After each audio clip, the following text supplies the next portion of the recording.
Hermoso Dios, precioso Espíritu Santo, gracias Señor, porque nos permites una vez más reunirnos. Qué alegría es estar en tu casa, Señor. Qué alegría cuando nos dijeron vamos a la casa del Señor, porque aquí suceden cosas preciosas, especiales, poderosas, Señor. Tu manifestación es real, porque eres el mismo de ayer, hoy y por todos los siglos. Prepara nuestro corazón, Señor, prepara nuestro entendimiento y permítenos, Señor, escuchar tu voz, no la voz del hombre, sino que tú, Señor, que estás en tu santo templo, calle delante de él toda la tierra, y así nosotros, Señor, podamos estar atentos a lo que nos quieres decir esta tarde. Gracias en el nombre precioso de Jesucristo. Amén y amén. Amada familia, pues nuevamente qué bendición podernos reunir y poder saludarnos, abrazarnos, orar juntos. Es la vida de la iglesia, no es una vida religiosa, es una vida viva de fe, una vida activa, donde nosotros somos partícipes de ese mover de Dios en nuestro corazón, el Espíritu Santo moviéndose en nosotros, impulsándonos a hacer cosas nuevas. Y necesitamos alimento, así como comemos 3 veces al día, o 4 o 5, necesitamos más de Él. Por eso ese canto que hicimos hace rato, dame de beber de tu manantial, esa agua inagotable es Cristo Jesús. Así que quiero comentar esta tarde. Usted ha escuchado algunas personas, inclusive predicadores, que les han dicho o preguntan, ¿sabes por qué no se convierten tus familiares, tus seres queridos a Cristo? Y dicen, porque no te ven feliz, porque no te ven contento, porque no eres próspero, porque no eres sano. Entonces las personas pues a veces sí se entristecen. Inclusive hermanos en Cristo que han compartido por años a sus familiares, pero no están felices. En cierta forma parecería que es real, pero déjeme decirle que es una mentira. Hasta podría ser una herejía. ¿Por qué? Primero vamos a ver qué es una herejía. No sé si a usted le han dicho alguna vez hereje, o le han dicho, usted le ha dicho a alguna persona, es que esa persona es un hereje. La pregunta es, ¿la herejía es una mentira o no? Podría ser una mentira. Mire, la herejía proviene del griego airesis, que significa una elección diferente o divergente a la corriente mayoritaria. Es considerada como una desviación ilegítima a la certeza de verdad del dominante. Es decir, la herejía se opone a la certeza proveniente de las creencias y la razón. Se diferencia de la apostasía. Como usted sabe, la apostasía es la renuncia formal o abandono de la fe. Una persona que creía en Dios y ya no cree. Esa es una persona apóstata, alguien que cayó en apostasía. Y la otra parte, la otra palabra es la blasfemia. La blasfemia es la injuria o insulto irreverente hacia la fe. Cuando alguien insulta tu fe, ¿verdad? Está blasfemando, está insultando, está injuriando a Dios o a esa religión a la que pertenecía. Entonces la herejía es una idea o conjunto de ideas contrarias a la doctrina de la religión. Es una opinión o idea que se enfrenta a los principios y reglas establecidos. Entonces la herejía tiene contradicciones y algunas connotaciones especiales según desde qué posición se evalúe. ¿Por qué? Porque desde la perspectiva de aquel que se coloca en el lugar de la verdad absoluta, entonces la herejía aparece cuando alguien se atreve a desmitificar el valor de esta herejía. Por ejemplo, recordemos lo que pasó en la iglesia romana, cuando vino la Santa Inquisición. ¿Qué fue lo que hizo la iglesia? Pues empezar a perseguir, a torturar aquellas personas que estaban en contra de esa religión. Cualquier persona que dijera algo que no estuviera estipulado por ellos, decían, esta persona es una bruja o esta persona es un hereje, y entonces la herejía era castigada con la muerte, con diferentes castigos. Por ejemplo, al hermano Martín Lutero, pues se le tachó de hereje. Entonces la pregunta es, ¿la herejía es una mentira? No, necesariamente. ¿Por qué? Porque en aquel tiempo la iglesia romana, él perteneció a la iglesia romana, fue un monje, él expuso sus tesis analizando, ¿verdad?, por qué se decía y se hacían determinadas cosas. El hecho sencillamente de oponerse o de pensar diferente, las personas lo tacharon de hereje. Igual hacía Calvino, a Hus, a muchos de los promotores, ¿verdad?, de la iglesia evangélica protestante. Entonces, cuando una persona o un grupo de personas están en el consenso de que eso es la realidad, pues entonces el que difiere de ellos es un hereje. Pero la otra persona podría tener razón, como fue en el caso de estos hermanos, ¿verdad?, que decían, oye, pues si el Papa está diciendo que él puede perdonar pecados, pues que los perdone gratis.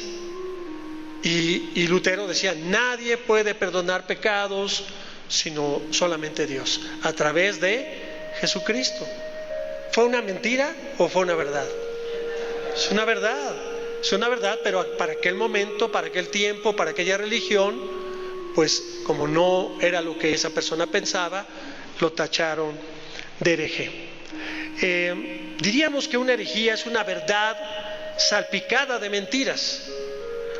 ¿Y qué es lo que provoca? Cuando una doctrina, porque déjame decirle que en esta época hay muchas doctrinas que parecieran verdaderas, pero realmente no son inclusive herejías, se predican herejías. ¿Qué pasa cuando un pastor, una denominación, una iglesia predican herejías? ¿Qué es lo que pasa espiritualmente?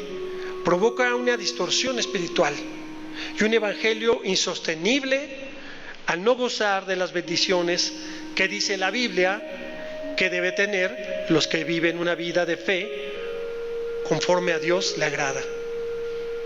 Y al no ver los frutos espirituales, pues ¿qué pasa con las personas? Las personas se cansan, se decepcionan, se entristecen y entonces abandonan la fe. ¿Y todo por qué? Pues porque fueron víctimas de una linda palabra que parecía verdad, pero estaba llena de mentiras. Ahora, ¿qué es la mentira? Porque dice que el padre de la mentira es el diablo, ¿verdad? Porque él siempre miente. No hay verdad en él. Engañó a Eva desde la creación y nos ha engañado a muchos, haciendo parecer que son cosas buenas, cosas apetecibles, y a la hora de la hora caemos en las garras de la mentira o practicamos la mentira. ¿Y qué es la mentira? La mentira es la afirmación que una persona hace conscientemente de que no es verdad. Cuando la persona le dice, ¿dónde vienes? No, vengo de ver a mi prima. ¿Cuál prima? Si te vieron con otra mujer. No, te lo juro que... Y empieza a mentir cuando sabe que es verdad. Entonces la persona conscientemente se inventa algo para salir del problema, para engañar a la otra persona. La mentira es un engaño. Cuando eres infiel, pues eres un mentiroso, aparte de un fornicario y muchas otras cosas más, ¿no? Adúltero, muchas otras, pero la mentira lleva a todo eso. La mentira, familia, es como una pelotita que cae y se va haciendo una montaña gigante de nieve que es imparable, porque tarde o temprano la verdad saldrá y la verdad nos hará libres. Así que dice que la causa es que ellos no son de Dios. ¿Quiénes? Los que mienten no son de Dios. Quien escucha a la mentira no puede comprender y acoger la verdad porque está cerrado a ella. Hay personas que les gusta que les mientan, ¿sí sabía? Miénteme más, ¿no? Miénteme más. Hay personas que saben, mujeres que saben que su marido les es infiel y le creen lo que el marido le dice. ¿Por qué? Pues porque le conviene. Mejor se queda callada para que no le quiten el sustento, para que no la vayan a golpear. Es decir, a veces ocultamos que sabemos la verdad y preferimos callar. Y hay mujeres que han vivido así. Y cuando hablas con ellas dicen: pastor, yo he sabido que mi esposo me ha engañado siempre, con una, con otra y con otra. ¿Y por qué no se va? ¿Por qué no lo deja?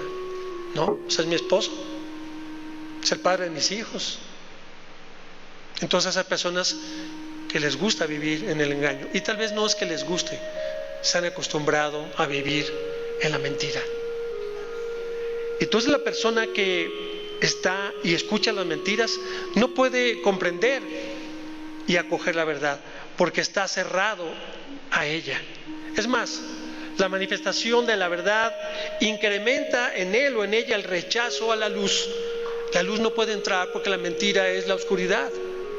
Entonces, por más que la gente quiere decirle: mira, abre los ojos, no, yo le creo a mi esposo, yo le creo a tal, ¿no? Y a veces te das cuenta, después de los años, las que han sido engañadas, hombres engañados, dicen: no sé, no te imaginas con qué tipo de persona viví. Después del tiempo he descubierto tantas cosas, tantas mentiras. Y así viví, con los ojos cerrados. Precisamente habla por eso, cerrados a la verdad. Y rechaza la luz. Y tú les compartes a las personas: acércate a Cristo, conoce a Cristo, busca de Dios. No. Su Dios es el marido. Su Dios es esa persona. Lo que esa persona diga, eso es lo que ellos creen. Cuando a la luz de las Escrituras sabemos que hay muchas cosas que no podemos permitir ni tampoco podemos hacer. Así que rechazan la luz, aumentando el endurecimiento de la ceguera. Y las personas están ciegas. Y a la gente le gusta que le mientan. Prefiere escuchar otros datos, ¿no? Cuando la luz está ahí, las cosas están claras, pero hay alguien que siempre manipula, y la persona que está acostumbrada a recibir mentira no tiene discernimiento. Solamente el discernimiento nos lo da el Espíritu Santo. Nos permite comprender, ver, y el Señor abre para que esa luz entre y la verdad aparezca, aunque a veces la verdad duela, ¿no? Porque la verdad duele. Cuando te das cuenta de todo, pues es triste, te decepcionan las personas, te lastima una persona, cuando realmente te das cuenta quién era en verdad. Es triste, pero es necesario. Por eso dice el Evangelio de Juan 3:20: porque todo aquel que hace lo malo aborrece la luz y no viene a la luz, para que sus obras no sean reprendidas. Por supuesto, la persona vive engañada, vive engañando, no quiere ir a la iglesia, no quiere escuchar de la palabra, se siente intranquila en la iglesia, no puede oír alabanzas. ¿Por qué? Porque los demonios, los espíritus que trae dentro lo atormentan, quiere salir corriendo. ¿Por qué? Porque la luz molesta, ¿verdad? Cuando usted ha estado en la oscuridad, cierra todo. Hay personas que en algún tiempo nos gustó estar en la oscuridad, en el cuarto oscuro, gente que le gusta vestir de negro, siempre está de negro, y todo lo oscuro. Y es por eso, porque nos falta Dios. Y cuando Dios llega a tu vida, entonces comienza a transformar. Ya el negro ya no te agrada venir de negro, ya no te gusta tener las ventanas cerradas, quieres luz. Y tu vida empieza a transformarse. Esa es la luz de Cristo, la luz que transforma las vidas, los corazones. Por eso dice que no vienen a la luz para que sus obras no sean reprendidas. Sabemos que la persona que vive en pecado, cuando llegue a la presencia de Dios, el Señor sí nos perdona, por supuesto, pero también nos reprende. Cambia, deja de hacer esto. Yo sé lo que estás haciendo, dice el Señor. Yo conozco tu vida. Puedes venir aquí a la iglesia como Angelita o como Angelito, ¿verdad? Y creer que nadie se da cuenta de tu pecado, pero el Señor sabe lo que estás haciendo. Él sí sabe. y te dice: deja eso ya, deja eso, eso te va a enfermar, eso te va a matar, porque el pecado es muerte. Y acarreamos cosas que se nos hacen fáciles, decir: bueno, nadie se da cuenta, pecados ocultos, ¿no? Nadie se da cuenta. Veo pornografía, me masturbo, hago cosas indebidas que nadie sabe más que tú, pero Dios lo sabe. Él te ve en la intimidad, conoce tu amanecer, tu despertar, tu anochecer, tu caminar. No hay nada oculto. Por eso dice que debemos ser irreprensibles, que no haya nada que tú le puedas decir: Señor, mírame, ¿cómo está mi vida delante de ti? ¿Te agrada mi vida? Y el Señor te dirá tal vez: hay ciertas cosillas que necesito que ajustes, que cambies. Vamos adelante, Señor, yo quiero cambiar, quiero agradarte, quiero ser diferente. Entonces se accionan las bendiciones, hermanos, se accionan cosas. No te va a desamparar el Señor cuando tú caminas en rectitud.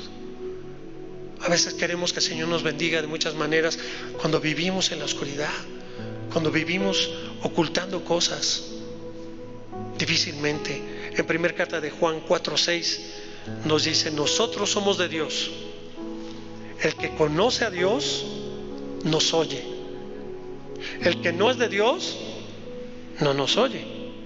En esto conocemos el espíritu de verdad y el espíritu de error. ¿Se acuerda que habíamos hablado cuando hablamos de los apócrifos, que hablamos del espíritu de error?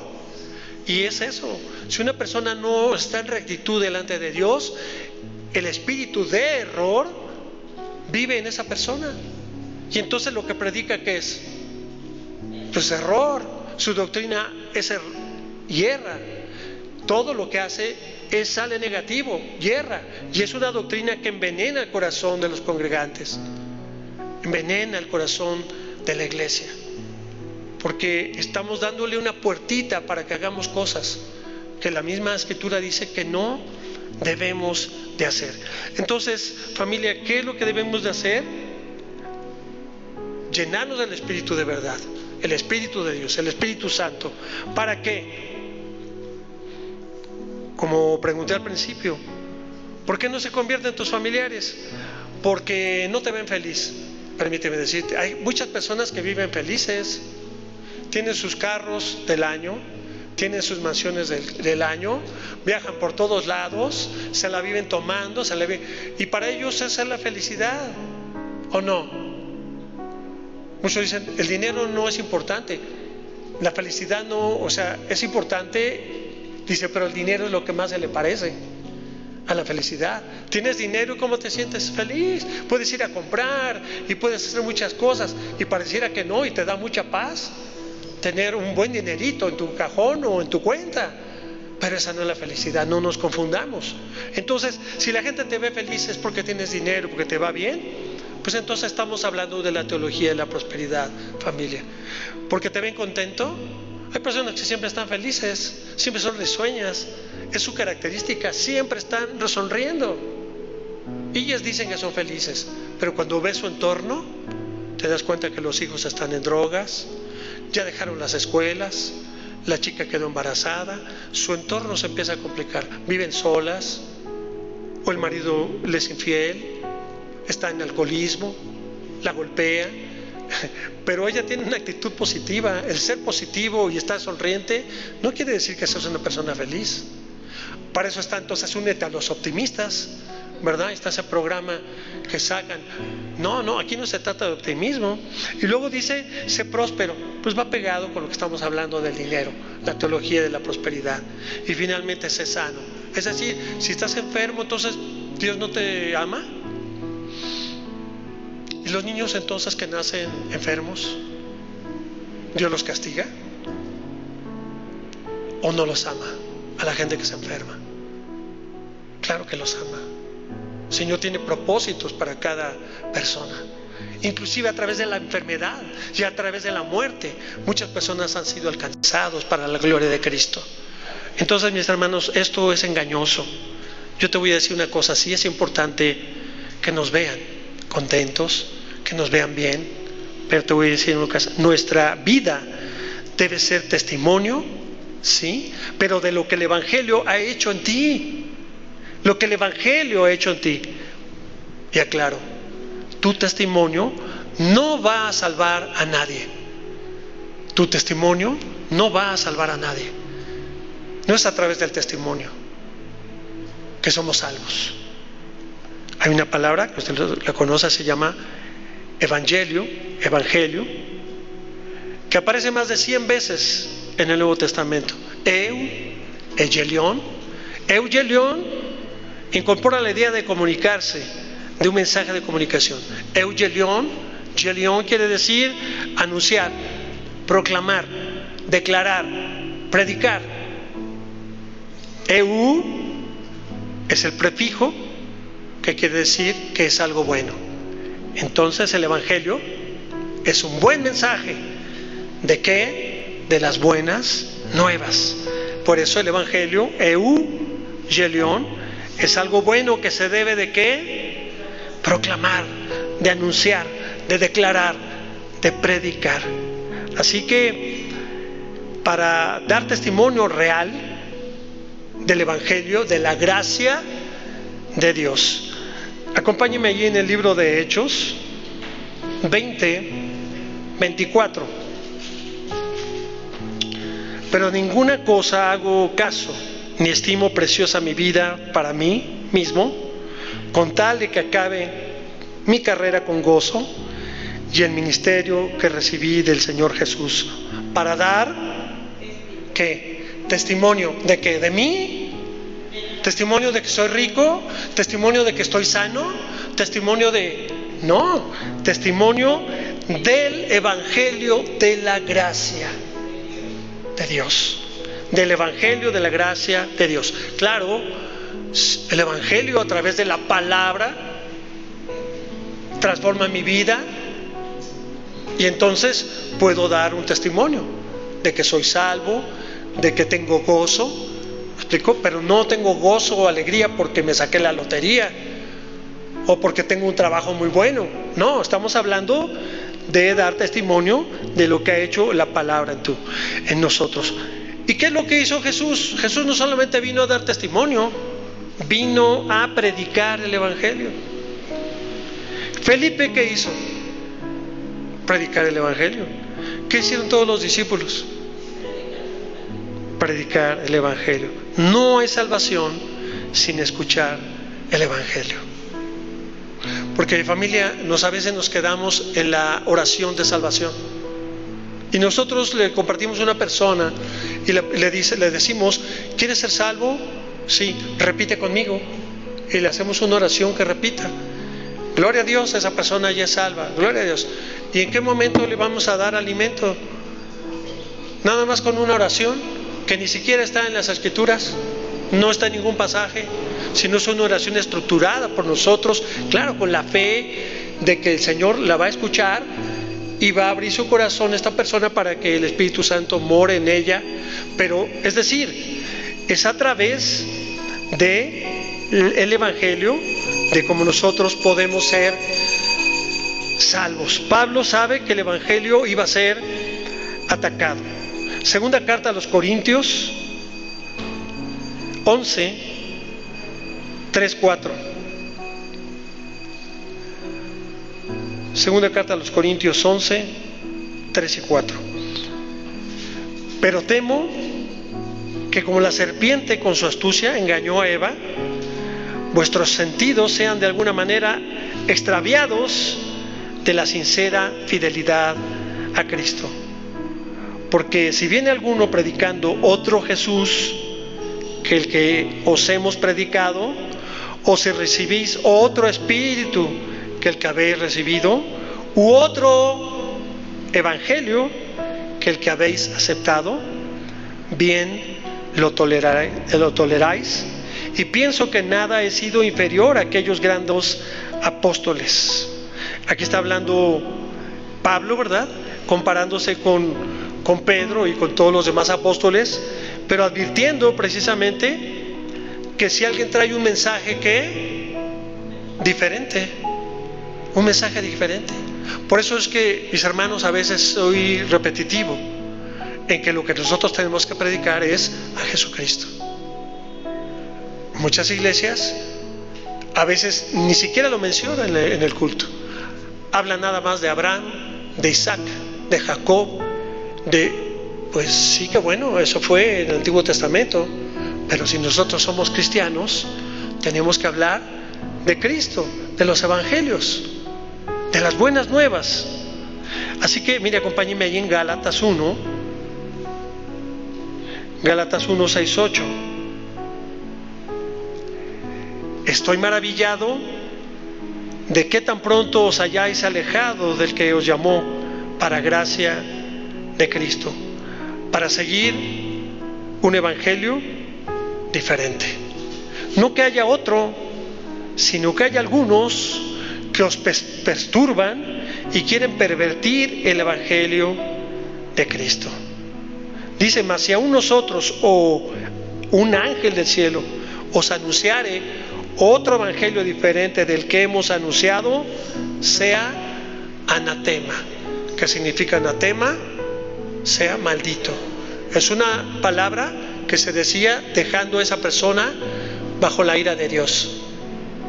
Así que de esta persona sea anatema, seas maldito, y que Dios haga justicia contigo por lo que estás diciendo. El Señor te reprenda, ¿no?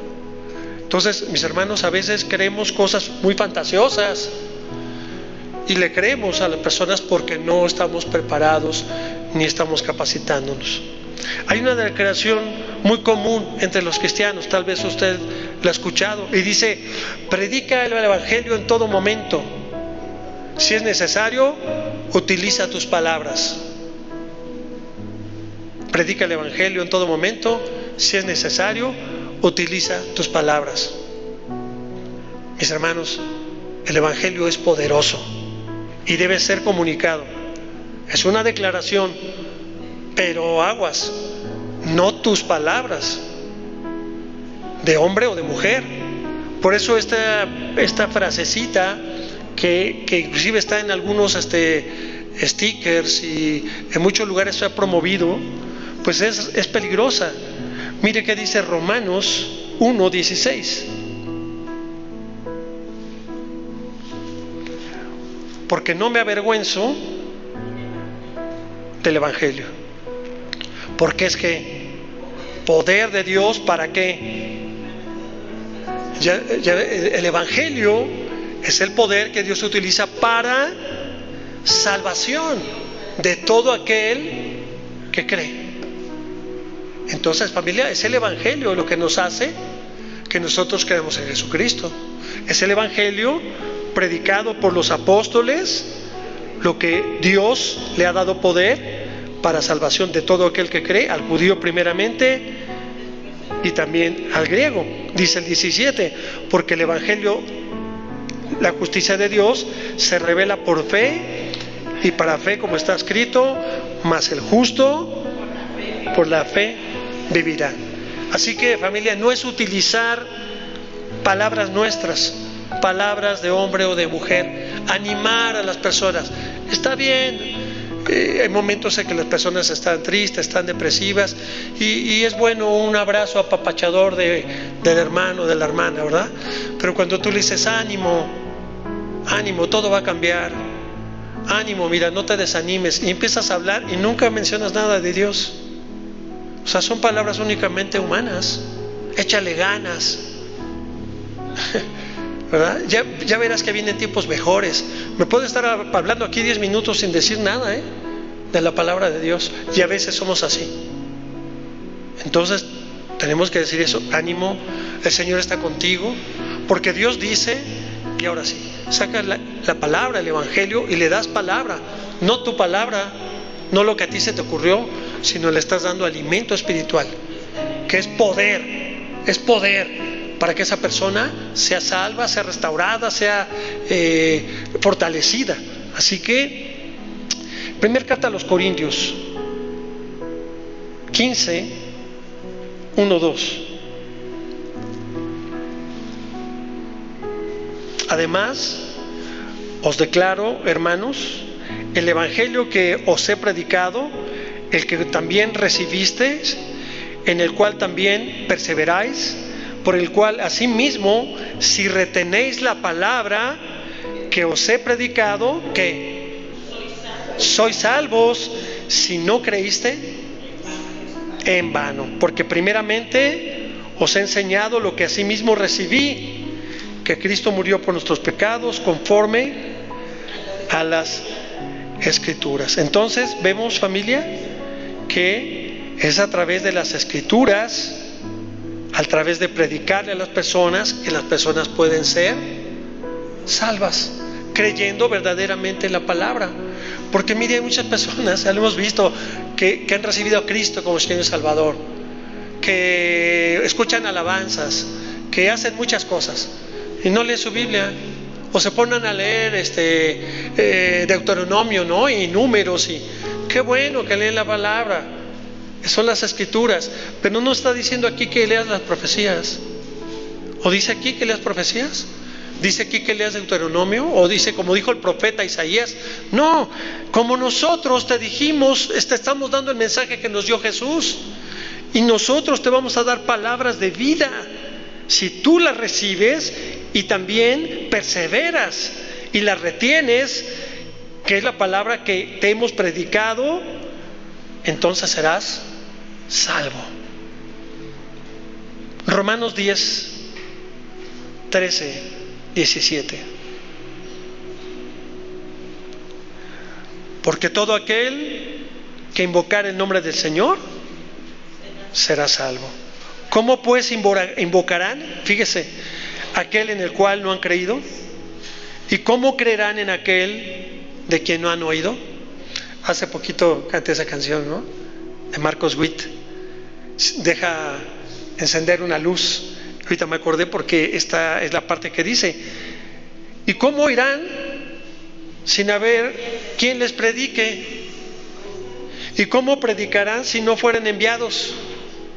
Como está escrito: cuán hermosos son los pies de los que anuncian la paz, de los que anuncian las buenas nuevas del Evangelio. Es decir, no es a través de las alabanzas, no es a través de la danza, no es a través de los milagros. No, mis hermanos, todo eso sucede por la manifestación del Espíritu, para lo que el Señor quiere hacer. Por eso es tan importante que nosotros anunciemos las buenas nuevas de salvación que están en el Evangelio. El Evangelio es el fundamento, el alimento sólido para un cristiano. Ahora, algo importante: no se puede predicar el Evangelio sin palabras. Son a través de las palabras. El Evangelio no se trata de algún comportamiento, que nos vean con cara de santos, con cara de religiosos, con nuestra Biblia bajo el brazo. No, esos dirán, son religiosos. No, el Evangelio es a través de las palabras. No se trata de ninguna actividad o causa social. Vamos a llevar tortas al hospital. Qué bueno, pero esa es una actividad social de la iglesia. Vamos a la cárcel, pues también es una actividad social. Vayámosle a dar alimento a los viejitos a sus casas, también. Da testimonio de amor, sí, pero no de salvación. Tú te la podrás pasar 20 años yendo a la casa o llevando tortas y que ninguna persona sea salva, porque no le estás predicando el Evangelio. Entonces, no se trata de alguna causa ética o moral. El Evangelio no es algo que se hace. El Evangelio siempre es algo que se dice.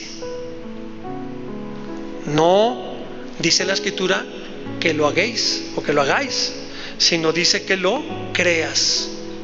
El Evangelio tienes que creerlo, y luego que ya lo has creído, hablarlo y vivirlo. Ahí sí tiene que haber una coherencia entre tus palabras y tu vida.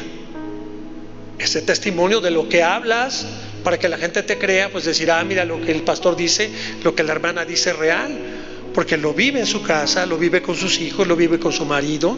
No es una persona chismosa, tiene una coherencia, lo que hablas con lo que vives.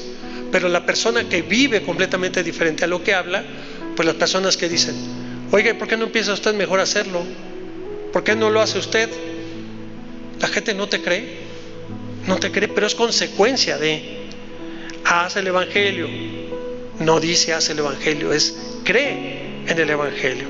Así que, familia, tu vida, mi vida, debe ser un testimonio de lo que el Evangelio ha logrado transformar a través de la palabra. Como dice que crece la fe, es porque por el oír, ¿no? Y el oír, ¿qué? La palabra. Por el oír la palabra es como nosotros podemos acrecentar nuestra fe. Así que tenemos que dar testimonio, sí, pero de que la palabra nos ha transformado. Que dijo el Señor, hágase el cielo, hágase la tierra. A través de la palabra fue creado todo.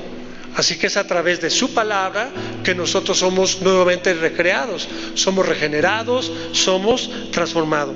Pero nuestro testimonio, repito, no va a salvar a nadie. ¿Puede impactar la vida de una persona? Sí. Puede decir, caray, esa hermana es increíble. Y no te dicen, no, ¿y por qué lo hacen? ¿No ha pasado que usted da alimento, ayuda a alguien? Gracias. No. ¿Por qué lo hacen? ¿Qué quieren? Pues nada, nosotros lo hacemos porque Él nos amó primero. Sin embargo, tú puedes estar ayudando a una persona y nunca se convierte a Cristo. Hasta que esa persona escucha la palabra. ¿Por qué dice que es la palabra? ¿Qué es, hermanos? Una espada de doble filo que entra hasta las coyunturas, hasta lo más profundo. Entonces puede ver tu testimonio. ¡Wow! Esa hermana es increíble. Ese varón, ¡wow! Varón de Dios. Tan. Te va a admirar nada más, pero no se va a convertir. Va a decir, no, está bien difícil, para ser como ellos está bien difícil, yo prefiero ser un pecador. No, pues no es eso, la palabra es lo que entra y va taladrando. Por eso es importante que usted venga y no deje de asistir, porque es la palabra lo que nos va reconstruyendo, nos va fortaleciendo. Así que concluyo, familia, particularmente tu tipo de testimonio, el tipo de testimonio de algunas personas, silencioso. Aunque tu vida sea noble y justa, podrás ser una persona muy noble, ayudadora, justa, pero una persona silenciosa. Y no va a suceder nada. La salvación no llegará a nadie si no escucha la palabra del Evangelio. Así que usted y yo tenemos que hablar las buenas nuevas. El Evangelio no es un comportamiento. Usted no hace el Evangelio, usted predica el Evangelio, ¿verdad? Así que la exhortación esta tarde es que qué bueno que usted tiene una buena conducta, qué bueno que usted es una mujer recatada, un hombre temeroso de Dios, pero si usted no está hablando, pues no estamos cumpliendo. Tenemos que abrir nuestros labios, tenemos que compartirle a alguien. Eso te va a dar gozo, hermana, hermano. Si tú no le estás compartiendo a nadie, no tendrás gozo en tu vida cristiana. Tendrás únicamente esa relación, como dices, Dios y yo, y pedirle a Dios que mi familia esté bien, yo estoy bien, y que el mundo ruede. Pero cuando lleguemos a la presencia de Dios, te va a decir, ¿y qué hiciste por mi hijo Jesús? Nada, mira, toda mi familia y yo somos salvos, aquí estamos listos para irnos. Pero tuviste a tu muchacha en tu casa y nunca le hablaste de mí, nunca le hablaste de Jesús. Tuviste un empleado que todos los días fue tu chofer y nunca le hablaste. 20 años trabajando contigo y nunca le hablaste. ¿Por qué tus labios permanecieron cerrados?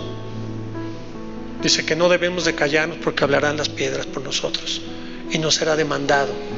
Tenemos que hablar. ¿Ya eres salvo? ¿Tienes el gozo del Señor? No te dé pena, háblale a las personas de Cristo.